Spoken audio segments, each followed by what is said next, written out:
be, mister, your last game ever in yellow? Definitely not. Definitely not. Definitely not. Dhoni finishes off with Story.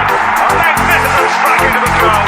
India lift the World Cup after 28 years. The body is not in the dressing room, and it's an Indian captain who's been absolutely magnificent in the night of the final. Definitely not. Definitely not. करें गेंद को जरा stand में पहुंचाइए। कुछ इस जो किया नहीं किसी ने वो करके दिखाया है। भारत का डंका जिसने दुनिया में बजाया है।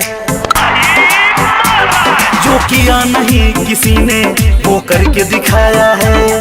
भारत का डंका जिसने दुनिया में बजाया है। आ रहा है शेर मेरा फिर से दहाड़ेगा।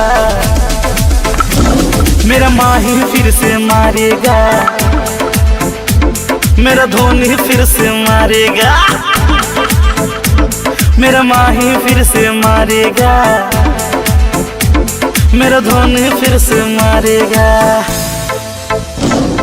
लंब डंड गोल पिंड धर पकर प्रतियोगिता।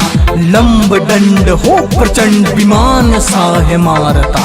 धोनी है रे भैया धोनी है। शांत चित्त हर परिस्थिति में जो खड़ा रहे। हर धरा पे अंगद के पांव सा अड़ा रहे। धोनी है रे भैया धोनी है। अगर धोनी है तो जीत होनी है। आ रहा है शेर मेरा फिर से दहाड़ेगा। मेरा माही फिर से मारेगा। मेरा धोनी फिर से मारेगा। मेरा माही फिर से मारेगा। मेरा धोनी फिर से मारेगा।